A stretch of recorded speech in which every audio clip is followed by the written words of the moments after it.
नमस्कार मित्रांनो, कसे आहात? बरे आहात ना? तुम्हाला सांगतो, काल ॲग्री कॉलेजला गेलो होतो लोणी येथे आणि तुम्हाला सांगतो असा काही जबरदस्त राडा झाला. तर राडा म्हटलं तर तुम्ही काय म्हणशाल? अहो, तुम्हाला सांगतो ॲग्रीनोवास आयोजित करण्यात आलेला वार्षिक स्नेहसंमेलनाचा कार्यक्रम अत्यंत उत्साही आणि दिमागदार पार पडला. सुंदर सोहळ्यासाठी आम्हाला गंगाराम धनवटे आणि मला परीक्षक म्हणून निमंत्रित केलं होतं. तुम्हाला सांगतो, आमच्यासाठी ती अभिमानाची गोष्ट होती. एवढ्या छोट्या कलाकारांना एवढ्या मोठ्या व्यासपीठावर एवढी मोठी संधी दिली, त्याबद्दल मी सरांचं खरंच मनापासून धन्यवाद देतो.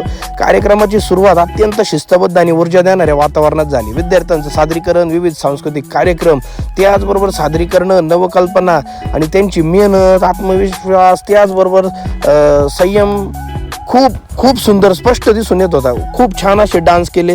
अरे बापरे, एखाद्या चांगल्या मोठ्या नॅशनल प्रोग्रामला देखील असे परफॉर्मन्स होत नाही, असे प्रोग्राम झाले. तुम्हाला सांगतो, विशेष म्हणजे प्रत्येक सादरीकरणामध्ये एक वेगळेपणा आणि गुणवत्ता होती. नृत्य, नाटक, त्याचबरोबर डान्स, कृषी क्षेत्राशी संबंधित नाविन्यपूर्ण प्रकल्प यांनी कार्यक्रम अधिक रंगतदार केला. विद्यार्थ्यांचा सहभाग आणि त्यांचा उत्साह खरंच कौतुकास्पद होता.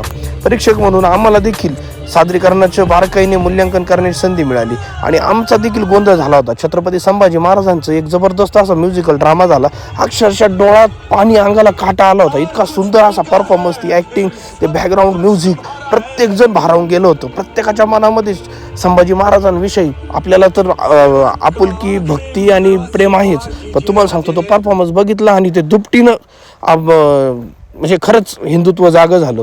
म्हणजे या स्टेजवर त्यांनी पिढ्यानपिढ्या असे परफॉर्मन्स झाले तर शिवराय जिवंत राहतील असं प्रत्येकाला वाटत होतं. त्याचबरोबर अत्यंत म्हणजे तुम्हाला सांगतो, आपल्या संस्काराला धरून हे कार्यक्रम झाले.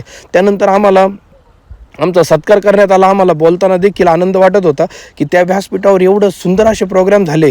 गंगारामजी धनवटे असेल किंवा आम्ही असेल, खरंच आनंद वाटला. एवढ्या मोठ्या व्यासपीठावर आम्हाला संधी दिली. मग काय गंगा काय थांबतो काय? मग गंगानी पण त्याच्या आवाजाची मिमिक्रीची थोडीशी झलक दिली. पोरं खुश झाले. पोरांनी पण आमचं इतकं स्वागत केलं, टाळ्या, काय आरडाओरडा, खरंच म्हणजे शिस्तप्रिय. आणि शेवटी जाता जाता बक्षीस वितरण देखील, काही बक्षीस आमच्या हाताने दिले.